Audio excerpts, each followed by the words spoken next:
Hey team, I want to thank you for stopping by. Welcome back to Training Bay. Today's video is a little bit different. I want to address something that we hear from time to time, and at SuperSpeed Golf, now that we're over 700 touring professionals that use our product, and we're getting close, like we're over 150,000 users worldwide. We've spent a lot of time talking to a lot of players, a lot of users, amateurs, professionals, and there's something I want to talk about. And it's around the topic about what happens when you don't gain any speed using SuperSpeed Golf. All right, now before we get into that, I want to make sure if you don't like our channel, make sure you like and subscribe to make sure that you get these videos as they come through.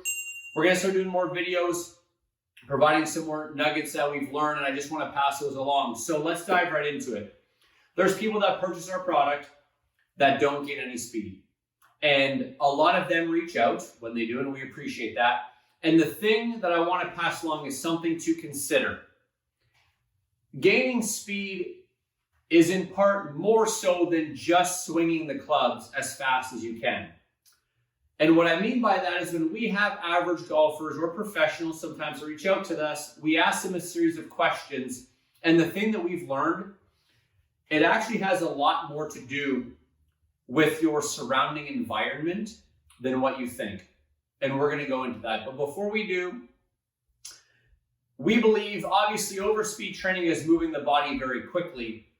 But what it's also training is the neuromuscular system and our neuromuscular reaction time. And unlike a muscle, we don't feel our nervous system the way that we feel our body. Like let's say after you run a half marathon and your lower body, your entire body sore. We don't feel that with the nervous system.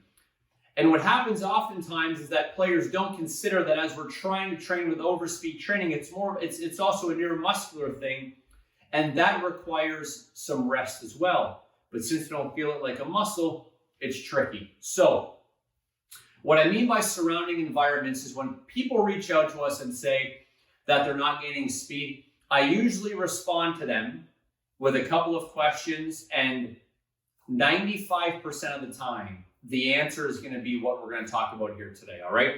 So there's always the easy ones.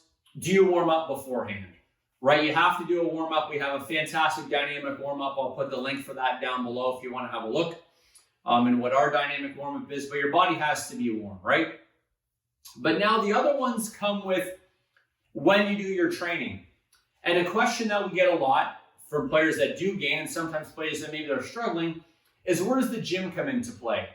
And oftentimes players that say, well, I'm athletic, I do a lot of training, the mistake that they make is they do their gym work before their speed work. Totally upside down. Because by the time you're lifting heavier, you're moving slowly because you're worried about the integrity of that movement, then you're trying to flip your brain into speed time. Well, you've spent all that energy doing all the strong stuff. By the time you go to the speed stuff, you got no energy left in the tank.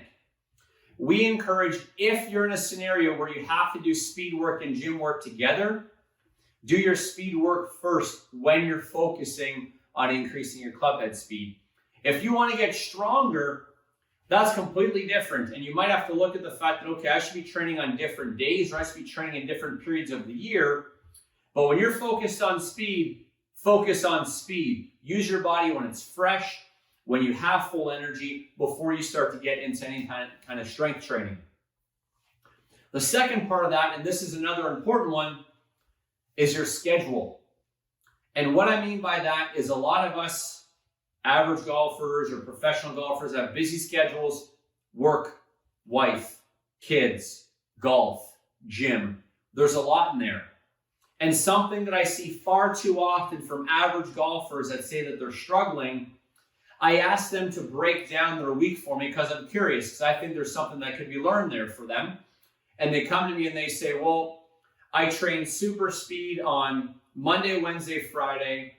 I run 5K Monday afternoon. I play 18 holes on Tuesday morning. I go to the range for 2 hours on Thursday afternoon. Then I coach my kids' hockey game. And then I run at night. And then Saturday and Sunday, I play 18 holes both days. When I go through that schedule, and this goes back into rest and recovery, what we see, they're doing something every single day. some sort of either, whether it be golf or physical or super speed training, or they're doing something physical every single day. But that goes back to that recovery component. Someone who's looking to improve their time, their 5K time, as an example, when they're running, they don't run every single day. They have days where they push, and then they have days where they have to recover. And again, I think with super speed training, that is sometimes, or over speed training, that is something that people miss. They think that they can train every single day, but if you do not get recovery time in there, the tricky part is that you're going to struggle being fresh enough. You're going to struggle to be fresh enough to always be able to give your max effort. So I'm going to give you a little bit of rundown on my schedule, because I provide this schedule to a lot of people and they find it valuable. So for reference, I work Monday to Friday, 9 to 5, and Saturdays I work 9 to 3. Okay, so I work a standard job.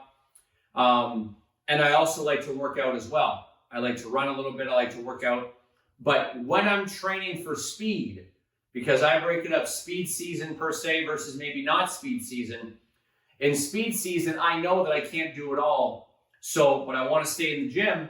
So what I do is I do super speed and gym on the same day, 3 times a week, Monday, Wednesday, Friday. Warm up, super speed for 15 minutes, gym usually for half an hour. Okay, so that takes me about 50 minutes. Monday, Wednesday, Friday. Tuesdays, it's league night. I play 9 holes on Tuesday nights, but I don't do anything in the morning. In the morning, that's kind of an off morning for me. I'll hit a small basket of balls and then I'll go play. Wednesday's a training day, super speed and gym. Thursday's a nothing day. So Thursday, it's no gym, it's no golf. That is a recovery day for me. Busy guy, right? Got a lot of different things going on. So Thursday's an off day. Fridays, I train. I train in the morning, and then with super speed warm up and gym, and then usually that's it for Friday. Saturday is an off day for me. I'm already working 9 to 3, but aside from that, no physical before. And then Sunday, I play 18 holes. So Sunday, I do my dynamic warm up. I play 18 holes, and then I'm done. So I do golf-related things twice a week. I play Tuesday afternoons. I play Sunday mornings. I do super speed and gym. I combine the two because I have to. That's the way I make it work on Monday, Wednesday, Friday. That means that I have 2 rest days in there. One's on Thursday, one's on Saturday. I believe that you have to look at your schedule, and you cannot do much, especially if you're working a full-time job on top of that. You cannot do physical things more than 5 days a week and expect to have your body recover to be able to do something like increase your club head speed. It's just very, very tough. The body needs time to rest and recover. If you do more than 5 days a week, based on the testing that I've done personally and talking to hundreds of other users, that's the feedback that we've collected. So then someone comes to me and says, well, when am I supposed to gain speed? That's why we talk a little bit about what season you're in. I'm up here in Canada, it's the middle of October, so we're about to go into off season. That becomes a big speed season for me. I'm not playing golf on Tuesday afternoon. I'm not playing golf on Sunday morning. So I can get back to doing my running and my strength on different days from super speed, but still only train 5 days total. Once we flip over into next year, speed season is done. It's now playing season, where I'm back to being at the golf course 2 days a week. And let's say I have the time next year, I'm going to the golf course 3 days a week, then I'm going to take one of those training days out. I don't want to be more than 5 days a week. All right, so a huge one is your schedule. And that's the side of the person that tries to jam it all in. The other side of that is a person that doesn't stick to the training. They say, I don't have time, I'm too busy, I'm not gaining speed. Well, if you've purchased a product, if you've invested the money, you have to find a way to craft out the time. And once you become proficient, especially in the early levels, that training, once you do your warm-up, maybe only takes 20, 25 minutes. So you have to be diligent, you have to get it done. It's amazing how often people come back to me and it's like they're on both ends of the spectrum. They overtrain or they undertrain. We recommend 3 days a week every other day because we feel that is the required amount to challenge your body. to move as quickly as it can, to work on your nervous system as well. But that's something you have to stick to. Okay? So we've talked about the gym. We've talked about schedule. We've talked about rest and recovery, and kind of working around a busy schedule as well, which was part of that schedule part. Now, the last one is tracking. Sometimes you have players that say, I'm not hitting it any farther on the golf course. And I ask them, are they tracking their games or are they tracking their training? And they say no. Without that information, it is extremely difficult for us to be able to gauge, aside from a person saying, well, I'm not getting any faster. That's why we sell something like the PRGR, which I'll put a link in down below, as a very affordable option for something that can track your speeds.